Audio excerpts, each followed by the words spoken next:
Welcome back to the deep dive. Sometimes it feels like one single news event can just give you a snapshot of the whole political landscape, right? Yeah, Today we're diving into this press briefing from the Trump administration that's causing quite a stir, to say the least. it's It covers everything from Tulsi Gabbard's nomination yeah, to Elon Musk, and it even throws in some does for good measure. it's fascinating. It really gives us a chance to kind of uncrack Yeah, what they're focused on, what their priorities are, right. maybe even what they're trying to distract it from. Okay, so let's unpack this thing. Yeah.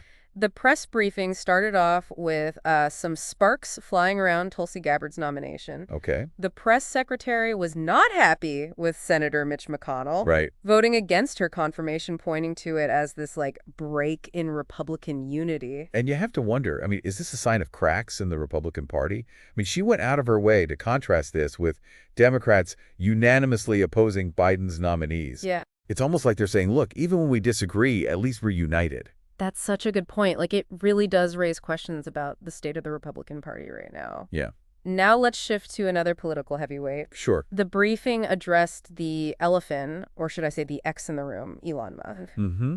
There were a lot of questions swirling about his influence in the administration, especially with this, undefined government role he has now. Right. And they were very quick to shut down Oh, yeah. any suggestions that he was calling the shots or anything like that. Yeah. Emphasizing over and over that he's working at the president's discretion, taking direct orders. Mm-hmm. It makes you wonder if they're trying to preempt any backlash or concerns about him having too much power behind the scenes. And it's not just the public they're worried about. Right. They even talked about attempts to create friction between Trump and Musk, Huh. suggesting a certain level of paranoia about their relationship, which I think is fascinating. Yeah, it definitely adds another layer to this whole thing. Absolutely, right? Speaking of intrigue, the briefing also covered President Trump's meeting with King Abdullah of Jordan. Okay. And their discussion about the future of the Gaza Strip was particularly noteworthy. Yeah. I mean, we saw some pretty starkly contrasting viewpoints. Absolutely. The king is advocating for integrating Palestinians with these new development projects, while President Trump is proposing relocating them to safer areas. Wow. It's a very bold and potentially controversial idea. Yeah. That raises so many questions about feasibility and the potential consequences. Huge logistical challenge, obviously. Yeah. But also a diplomatic one, right? How would other countries in the region perceive this? Mm-hmm. And what would it mean for the already fragile peace process? So many questions. Yeah. But despite those differing views, there was just glimmer of cooperation. Oh, The okay. king committed to accepting 2,000 sick children from Gaza. Wow. A gesture that President Trump praised. It makes you think maybe there's still hope for finding common ground amidst such divergent visions, right? It's a good point. Even in the most complex geopolitical situations, there can still be moments of humanity. Yeah, absolutely.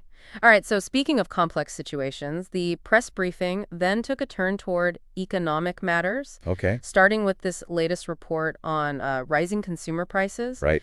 And those numbers were worse than expected, which the administration blamed on the previous administration's lack of transparency. Classic. Right? Yeah. They contrasted it with their whole-of-government approach, basically saying, we're doing things differently and we're going to fix this mess. So blaming their predecessors for the current problems while highlighting their own solutions. Exactly. And a big part of that strategy seems to be President Trump's stance on interest rates. Okay. He wants them lower, believing the economy can handle it. Interesting. They even brought up his track record from his first term, reminding everyone of those low interest and inflation rates. It's a gamble, though, right? It is. I mean, lowering interest rates can stimulate growth, Yeah, but it also risks further inflation. exactly. So it'll be interesting to see how this plays out in the long run. It will. And speaking of economic policy, they briefly touched on the upcoming visit of Prime Minister Modi and the topic of reciprocal tariffs. Okay. Now, for those of you who might not be familiar, a reciprocal tariff is basically a way of saying you tax our goods, we tax yours. Right.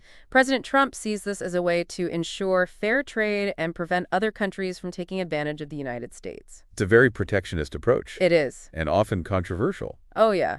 Critics argue that it can lead to trade wars and ultimately harm both sides. Right. So it'll be fascinating to see how this plays out during Prime Minister Modi's visit. Definitely. But let's be honest, the real headline grabber of this briefing was Doge. Oh, yeah. This is the cryptocurrency everyone's talking about, and apparently it's become a key player in the administration's fight against government waste and fraud. And this is where things get really interesting. Oh, yeah. Because there have been accusations of fraud surrounding Doge. Oh, really? Yeah, and the press briefing addressed them head on. Huh. They even described Elon Musk explaining Doge's operations to the president in the Oval Office in layman's terms? It sounds like they're really banking on Musk's tech credibility to legitimize Doge. Yeah. But they also push back against accusations of a lack of transparency, Okay. highlighting Doge's active presence on X, their website, with contract details and public statements from both the president and Musk. So trying to present a picture of openness, Right. accountability. Exactly. And they went even further, Okay. giving specific examples of contracts that Doge has flagged as potentially fraudulent, wasteful, or contrary to the president's agenda. Like what kind of contracts? So one example they highlighted was a DEI contract for U.S. citizenship and immigration services. Wait, a DEI contract for immigration. What does that even mean? It wasn't explicitly defined in the briefing, but it sounds like they're suggesting that this contract, along with others like a climate change initiative in Sri Lanka and certain contracts with like unaccounted funds, are not in line with the president's priorities. So they're using Doge to target programs that they just don't like. Well, it's unclear, but that's definitely a concern. Okay. And to make their case even stronger, the press secretary offered to provide documentation to support their claims of fraud, waste, and abuse. It seems like they're trying to really demonstrate that Doge is this powerful tool for rooting out government inefficiency. It does make you wonder, though, right? Is there a potential for overreach? Yeah. Like, could Doge be used to target specific programs or initiatives that the administration just disagrees with, That's a good point. regardless of their actual effectiveness or legality? It's important to remember, even with good intentions, tools can be misused. Exactly. And speaking of potential misuse, Yeah. the press briefing also addressed the issue of nationwide injunctions issued by judges against certain presidential actions. Right. The administration claims these injunctions are baseless, lacking legal grounds, and part of a larger pattern of weaponizing the justice system against President Trump. So they're trying to paint this picture of being unfairly targeted, even persecuted by the judiciary. It's a familiar strategy for this administration. Yeah. Positioning themselves as outsiders battling against a corrupt establishment. But it's not just judges they're calling out. Right. They also highlighted the work of a subcommittee headed by Marjorie Taylor Greene that uncovered $2.7 trillion in improper payments Wow. related to Medicare, Medicaid, and even benefits being paid to people overseas. Overseas. Yeah, it's wild. And of course, they linked this back to Doge's ongoing work, suggesting that the program is playing a crucial role in fulfilling President Trump's campaign promises to drain the swamp and eliminate government waste. It's all tied together quite neatly, isn't it? It is. They're creating this narrative where Doge is the hero uncovering corruption and saving taxpayer dollars. Very compelling story. It is. And likely to resonate with voters who are already concerned about government overspending and inefficiency. Especially when you add in those other instances of fraud highlighted by Elon Musk, like Social Security payments still going to deceased individuals. Right. It really paints this picture of a system that's just rife with problems. And that's the beauty of a well-crafted narrative, right? Yeah. Simplifies complex issues and provides clear villains and heroes. Absolutely. But before we get too caught up in the Doge saga, Yeah. let's not forget about the ongoing conflict in Ukraine. Of course. The press briefing addressed some confusion about who's actually leading the delegation tasked with trying to resolve the war. Okay. There were some mixed signals about whether it would be General Kellogg or Steve Witkoff. Uh-huh. They clarified that Witkoff is the special envoy, but emphasized that General Kellogg remains a key part of the team. So a little bit of damage control. It does feel like it. Trying to smooth over any perceived snub to the general.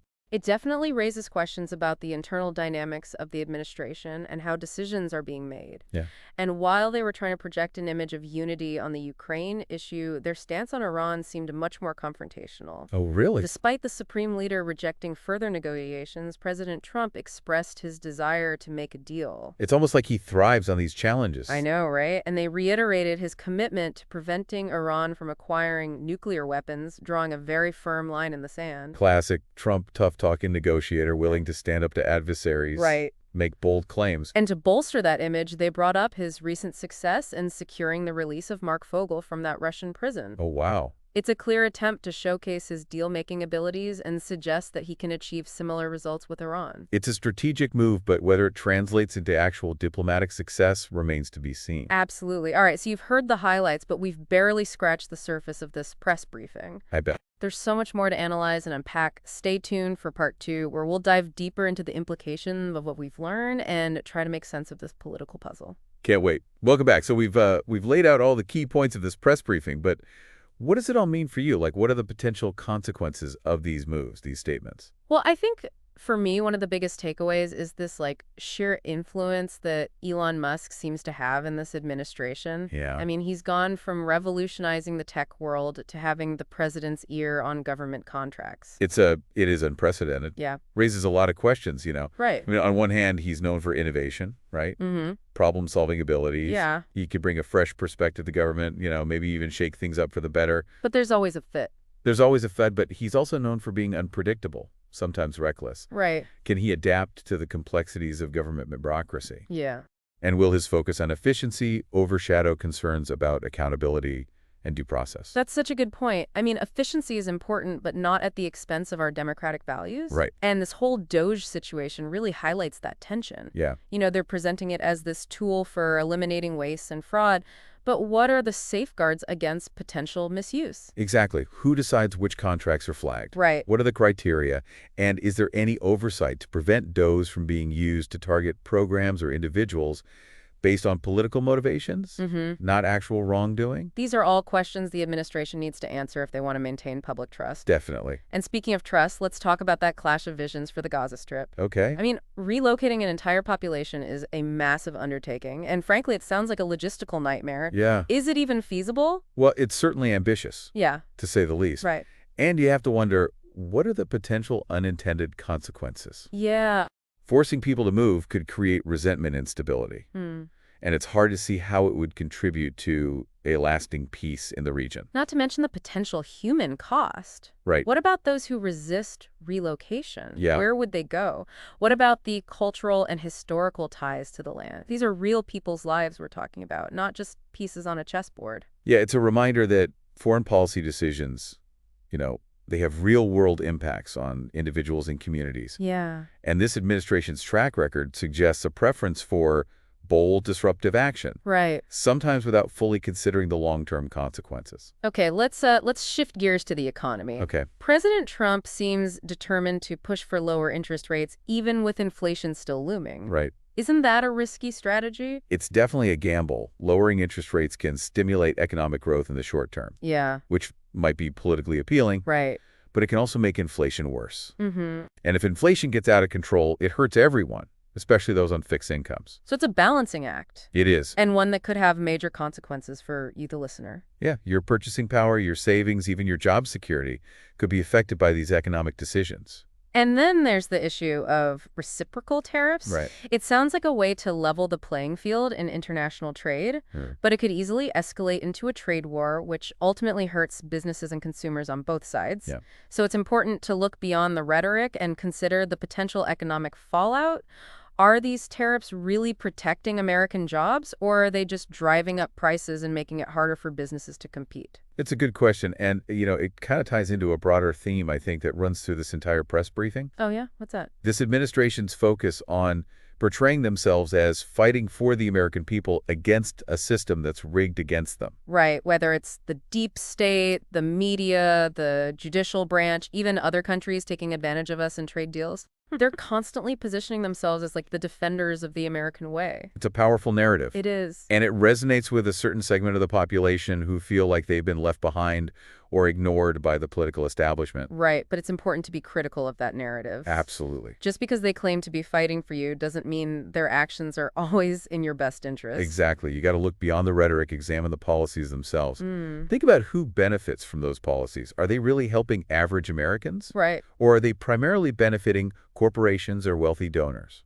These are questions every listener should be asking themselves. For sure. Now, let's circle back to those nationwide injunctions against President Trump's actions. Okay. It seems like the administration views them as a major obstacle, Yeah. a sign that the system is working against them. They're claiming these injunctions are baseless, politically motivated. Right. But isn't that a bit of an oversimplification? Absolutely. I mean, the judicial branch is designed to be a check on executive power, Right. to ensure that laws are being followed, that the rights of individuals are being protected. Yeah.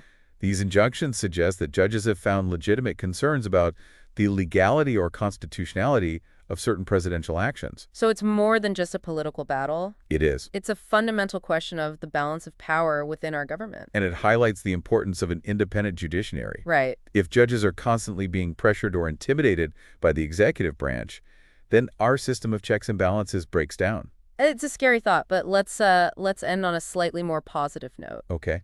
The release of Mark Fogel from that Russian prison was a feel-good story. Yeah, it was. And it definitely played into President Trump's image as this master negotiator. It was a diplomatic win, for sure. Yeah. But it's important to remember that every situation is different. Right. What worked in that case might not work in other more complex scenarios, like the ongoing tensions with Iran. Right. We shouldn't assume that every foreign policy challenge can be solved with a tough stance, and a handshake diplomacy is a complex and nuanced process. It is. And it often requires patience and a willingness to compromise.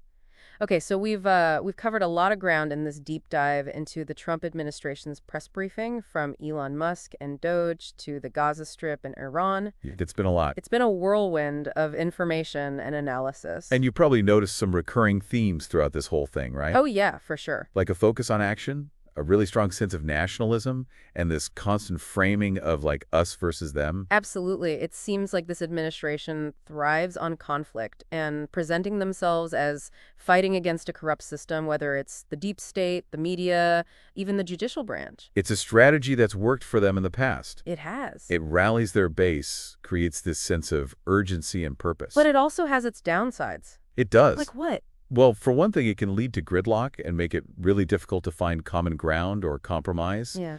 When you're constantly portraying your opponents as enemies, it's hard to build bridges and work together to solve problems. And it also creates this climate of distrust and suspicion. When everything is seen through this partisan lens, it's hard to have honest conversations and debate issues on their merits. Exactly. And that brings us to another key point, I think. Yeah. The importance of critical thinking. Don't just accept what you hear at face value. Right. Even from sources you trust, question everything, look for evidence, and consider different perspectives. It's so easy to get swept up in the rhetoric and the drama, especially in today's hyper-partisan environment. Totally. But it's more important than ever to be informed and engaged citizens, and that means thinking for ourselves and not just blindly following the crowd. And that's where a show like The Deep Dive comes in, right? Exactly. We're here to help you dissect the news, understand the complexities, and form your own informed opinions. We're not here to tell you what to think, but to give you the tools and the context you need to make up your own mind. So what do you think, listener? What stood out to you from this press briefing? What questions are you left with? Yeah, and how do you see these events shaping the political landscape moving forward? These are all questions worth pondering. And remember, the answers might not be simple or clear-cut. Right. But that's the beauty of politics, isn't it? It's messy, it's unpredictable, and it forces us to engage with the complexities of our world.